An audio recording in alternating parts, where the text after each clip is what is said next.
Joining us now is Jim DeFede, host of Facing South Florida. Let's talk about Trump a little bit, whom you spoke with earlier this week. The Trump organization, not the campaign, but the organization, his business is making news today. A report in Bloomberg says that they have looked into possible opportunities in Cuba. You know, it's an issue that I had raised with Donald Trump when we sat down with him. Let's just refresh your memory. Here's what Donald Trump told us a couple days ago. So give me your impressions of the... I want to talk to Cuba for a second. Obviously, it's an issue that's down here. Someone with your international business holdings and your investments, you must have over the years looked with an eye towards Cuba and thought to yourself, what an amazing opportunity Cuba would be for investment. Well, I think at the right time, Cuba would be a good opportunity for investment. I think probably the time's not right. I'm not sure they have that in place right now. They talk in terms of leases as opposed to ownership. There are a lot of things that are wrong with Cuba right now. So I would say probably this isn't the right time. But at some point in the future, I would think that my company, hopefully I'll be doing something entirely different, but perhaps my company would look at it. But it's certainly not high on the list. Have you ever been to Cuba? I have not.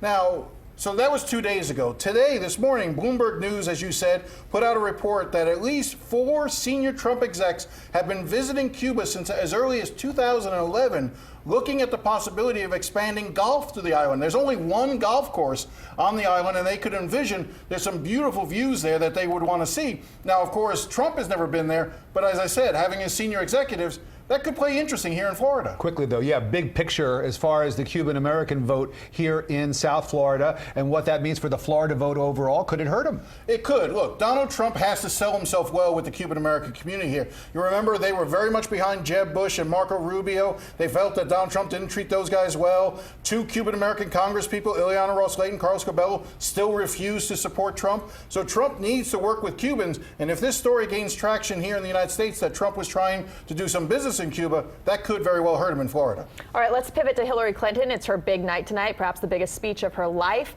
What does she need to accomplish? She needs to finally close the deal. Barack Obama and all the other speakers, Joe Biden, really set it up for her tonight. Now, of course, she's going to have the problem of expectations after following Barack Obama's speech.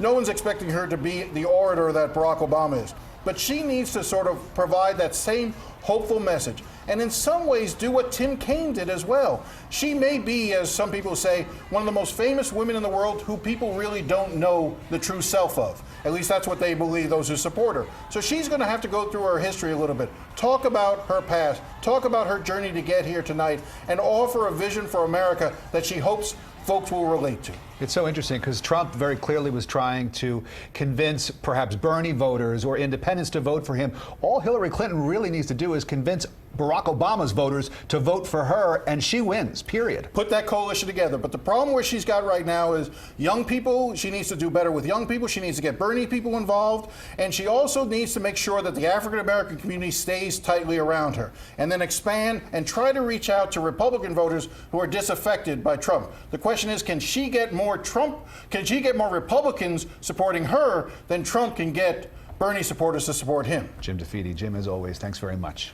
And CBS4's David Setta will have more from Philadelphia later on. Catch his live report on CBS4 News at 6. And CBS News and CBS4 News have you covered in Philadelphia. CBS News will have live coverage tonight, the last night of the Democratic National Convention. Coverage starts at 10 o'clock. That's followed, of course, by the CBS4 Evening News at 11.